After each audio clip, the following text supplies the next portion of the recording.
আমি চিৎকার করে কাঁদিতে চাহিয়া। ব্রেন টিউমারে আক্রান্ত তানিয়া বৃষ্টির বিপদ যেন কাটছেই না। অপারেশনের পরেও কারো সাথে সে কথা বলতে পারছে না। এখনও তার জীবন হুমকির মুখে রয়েছে।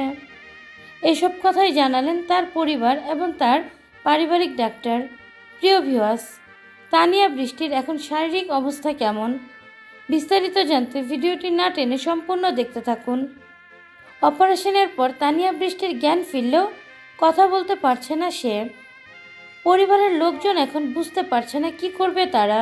তানিয়া বৃষ্টি বুঝতেও পারেনি যে সে ব্রেন টিউমারে আক্রান্ত। হঠাৎ করে জীবনে অন্ধকার নেমে এলো ছোট পর্দার জনপ্রিয় অভিনেত্রী বৃষ্টির। এই তো কিছুদিন আগে ভালো মানুষ শুটিং করছিল শুটিং স্পটে, কিন্তু হঠাৎ করেই শুটিং ফ্লোরে মাথা ঘুরে পড়ে যায়। এর আগে কয়েকদিন ঠান্ডা জ্বরে ভুগছিলেন এ নায়িকা। হাসপাতালে নেয়ার পর বিভিন্ন পরীক্ষা নিরীক্ষা করার পর জানা যায় তানিয়া বৃষ্টি ব্রেন টিউমারে আক্রান্ত। দ্রুত অপারেশন করতে হবে। অপারেশন না করলে তার জীবন হুমকির মুখে চলে যাবে। এই জটিল অপারেশন করতে দীর্ঘ 4 ঘন্টা সময় লাগে। তবে অপারেশন ভালোভাবে হলেও তখনও তানিয়া বৃষ্টির জ্ঞান ফিরেনি। 7 দিন কমায় থাকার পর চোখ খুলেছেন তানিয়া বৃষ্টি, কিন্তু সে কারোর সাথে কথা বলতে পারছে না।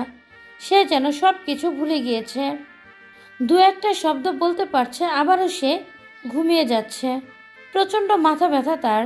আপাতত বাসায় ট্রিটমেন্ট নিচ্ছে তানিয়া বৃষ্টি। এ অবস্থায় কারোর সাথে যেন কোনো যোগাযোগ করতে না পারে তানিয়া বৃষ্টি, সে পরামর্শই দিয়েছে ডাক্তাররা। তার পরিবারের আকুল আবেদন তানিয়া বৃষ্টির জন্য যেন সবাই দোয়া করেন। তানিয়া বৃষ্টির মা বলেন, মেয়ের সাথে কথা বলতে পারছি না, আমার খুব কষ্ট হচ্ছে, কিন্তু আমার মেয়ে তো কথা বলার অবস্থাতে নেই। মা কেঁদে কেঁদে আরও বলেন, তানিয়া বৃষ্টি আমাদের পরিবারের একমাত্র অবলম্বন। তানিয়া বৃষ্টির জন্য সবার কাছে দোয়া ভিক্ষা চেয়েছেন তার মা। তানিয়া বৃষ্টি সুস্থ হলে সবার সাথে কথা বলবেন, যোগাযোগ করবেন এবং কাজ করলেও তিনি নিজেই সেটা জানাবেন। এখন তানিয়া বৃষ্টিকে বিরক্ত না করার আবেদনও জানিয়েছেন তার পরিবার।